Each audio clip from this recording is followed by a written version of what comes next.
Hi good morning leaders. ಇವತ್ತು ನಮ್ಮ ಹೆಮ್ಮೆಯ ವಿಕ್ಟರಿ ಅಗ್ರಿಕಲ್ಚರ್ ಪ್ರಾಡಕ್ಟನ್ನು ಮಿಸ್ಟರ್ ರಫೀಕ್ ಸರ್ ಫ್ರಮ್ ಮಲ್ಗಾನ್ ಇವರು ಉಪಯೋಗ ಮಾಡ್ತಾ ಇದ್ದಾರೆ. ಸೊ ಯಾವ ಥರ ಒಂದು ಪ್ರಾಡಕ್ಟನ್ನು ಮಿಕ್ಸ್ ಮಾಡಬೇಕಂತೇಳಿ ತೋರಿಸ್ತಾ ಇದ್ದಾರೆ. ಯಾಕಂದರೆ ಈ ಪ್ರಾಡಕ್ಟನ್ನು ಜಾಸ್ತಿ ಮಿಕ್ಸ್ ಮಾಡೋದ್ರಿಂದ ನಮಗೆ ಬೆನಿಫಿಟ್ ಜಾಸ್ತಿ ಆಗುತ್ತೆ.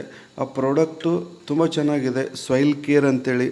ಆ ಸಾಯಿಲ್ ಕೇರ್ ಹಾಕೋದ್ರಿಂದ ನಮಗೆ ಲಾಭ ಏನಾಗುತ್ತೆ ಅಂದರೆ ಭೂಮಿ ಸಡ್ಲಾಗುತ್ತೆ ಮತ್ತು ಮೃದು ಆಗುತ್ತೆ ಮತ್ತು ಬೇರುಗಳು ಆಳಕ್ಕೆ ಹೋಗುವಂಥ ಕೆಲಸ ಈ ಒಂದು ಸಾಯಿಲ್ ಕೇರ್ ಮಾಡುತ್ತೆ. ಅದಕ್ಕೆ ಫಸ್ಟ್ ಏನು ಮಾಡಬೇಕು, ನಾವು ಸಾಯಿಲ್ ಕೇರನ್ನು ಹಾಕ್ತಾ ಇದ್ದೀವಿ. ಆ ಸಾಯಿಲ್ ಕೇರ್ ಉಪಯೋಗ ಮಾಡೋದ್ರಿಂದ ನಮಗೆ ಹೆಚ್ಚಿನ ಫಲವತ್ತತೆ ಸಿಗುತ್ತೆ. ಅದಕ್ಕೆ ಇವತ್ತು ನಾವು ಈ ಒಂದು ಅಗ್ರಿಕಲ್ಚರ್ ಪ್ರಾಡಕ್ಟನ್ನು ಕಡಿಮೆ ಖರ್ಚಲ್ಲಿ ಅಧಿಕ ಲಾಭವನ್ನು ತಗೊಳ್ಳಿಕ್ಕೆ ಉಪಯೋಗ ಮಾಡ್ತಾ ಇದ್ದಾರೆ.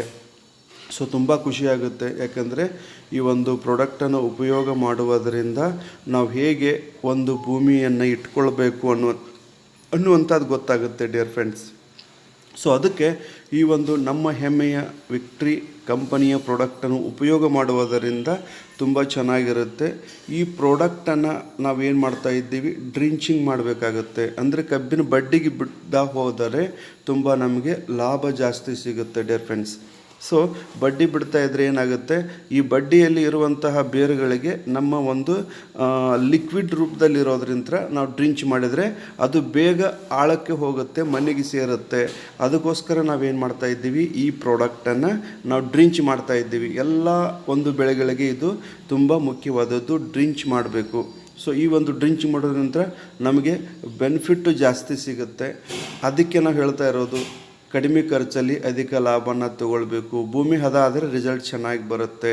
ಸೊ ಅದಕ್ಕೆ ನಾವೇನು ಹೇಳ್ತಾ ಇದ್ದೀವಿ, ನಮ್ಮ ಹೆಮ್ಮೆಯ ಕಂಪನಿ ವಿಕ್ಟ್ರಿ ಅಗ್ರಿಕಲ್ಚರ್ ಪ್ರಾಡಕ್ಟ್ ಇವತ್ತು ಉಪಯೋಗ ಮಾಡೋದ್ರಿಂದ ನೋಡ್ಬೋದು ಲೈವಲ್ಲಿ ಅವರು ಡ್ರಿಂಚ್ ಮಾಡ್ತಾ ಇದ್ದಾರೆ.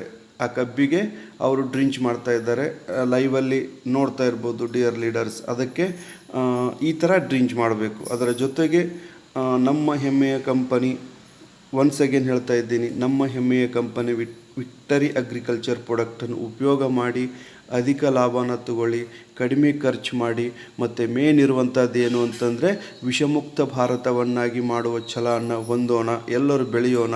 ಜೈ ವಿಕ್ಟರಿ. Thank you very